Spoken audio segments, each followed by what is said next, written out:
Všetkých vás opäť vítame pri sledovaní tohto kanálu. Dnes sa vyberieme do susedného Rakúska na Ötcher, vrch v Ybbstalských Alpách v Dolnom Rakúsku. Pôjdeme hrebeňom Rauerkamm, krátkym lezeckým úsekom až na vrchol. Zastavíme sa v Ötcher-Schutzhaus a ako bonus vám ukážeme nedaleké horské jazero, kde sa po výstupe môžete v letných mesiacoch príjemne schladiť. Video začína uprostred Lachenhof, kde si viete zaobstarať mapu s turistickými chodníkmi. Po zaparkovaní na parkovisku v lyžiarskom stredisku sa po asfaltovej ceste vydávame cez usadlosti Ötcherwiese a Ranek pod hrebeňom Rauerkamm. Ötcher, významný kopec Ybbstalských Alp, sa nachádza v Dolnom Rakúsku smerom na Sankt Pölten asi 240 km od Bratislavy. Výstup z Lachenhof sa dá absolvovať dvomi spôsobmi. Prvý je lanovkou, tá vás vyvezie do výšky 1437 metrov nad morom, odkiaľ je to turistickým terénom už len hodina a pol na vrchol. Alebo našou mierne náročnejšou trasou v závere asi na 100 metroch s lezeckou obťažnosťou 1. Výstup je zvládnutelný aj bez zistenia.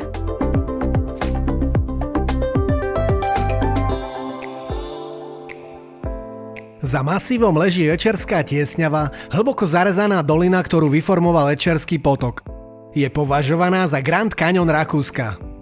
Často navštevovaná, s dobre udržiavanými chodníkmi, mostami, s množstvom vodopádov, je lákavým turistickým cieľom dostupným z parkoviska vo Wienebrück. Kratšia túra vedie kaňonom a následne k Erlaubskej priehrade, odkiaľ sa viete dostať naspäť k parkovisku vlakom. Pre náročnejších je trasa tiesňavou spojená s výstupom na hrebeň hory zo zadnej strany, výstupom na vrchol a návratom do doliny sedlom Riffelsattel. Obe trasy nájdete aj s touto na odkazoch v popise videa. Ybbstalské Alpy sú súčasťou severných vápencových Alp. Ich najvyšším vrchom je Hochstadl, ktorý je v tesnej blízkosti Hochschwabu, 5. najvyšším vrchom Štajerska. Ležia na hranici medzi Horným Rakúskom, Dolným Rakúskom a Štajerskom. Na ich území je niekoľko národných parkov a sú zabezpečené dostatkom turistických chát.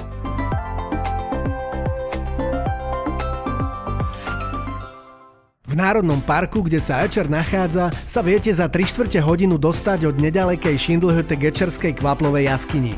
Je otvorená každú sobotu, nedeľu a sviatok od mája do októbra.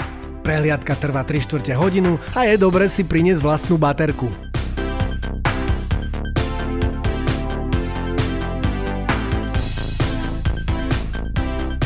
Ötcher, alebo Otcov vrch, ktorého názov má zjavne aj slovanské vplyvy, má výšku 1893 metrov nad morom.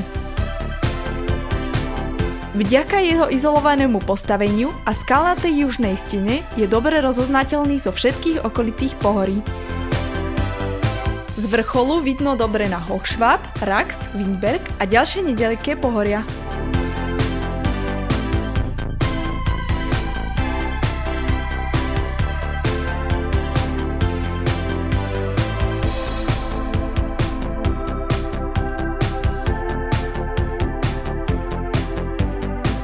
Netradičnou ozdobou Ötchera je drevená socha nedaleko vrcholu.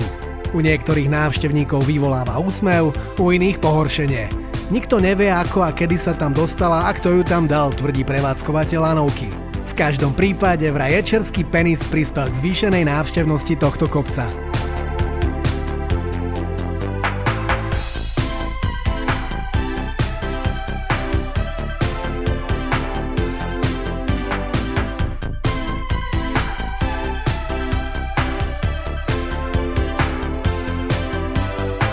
Ďalšou zastávkou na trase je Ötcher-Schutzhaus, horská chata pri konečnej stanici lanovky.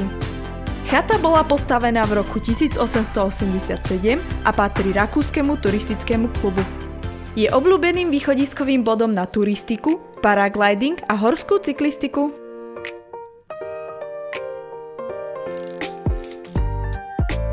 Chata je dostupná za hodinu a pol z dolnej stanice lanovky. Prípadne sa viete odviesť za 16,50 hore aj dolu. V letných mesiacoch je príjemné sa po túre opláchnuť a schladiť. V okolí sa nachádzajú hneď dve horské jazerá, ktoré toto umožňujú. Asi 25 minút autom vzdialené Erlaufse s plážou a reštauráciou, alebo nami navštívené Lunzerse, ktoré je od parkoviska Vlakenhof len 15 minút autom. Nájdete tu plnohodnotné kúpanie so skokanským mostíkom, občerstvením a výhľadom na okolité vrchy.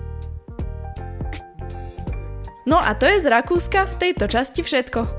Ak sa vám video páčilo, nezabudnite dať palec hore a začnite kanál odoberať. Dúfame, že video je pre vás inšpiráciou na vlastné aktivity vonku. Ďakujeme za pozretie a vidíme sa na budúce.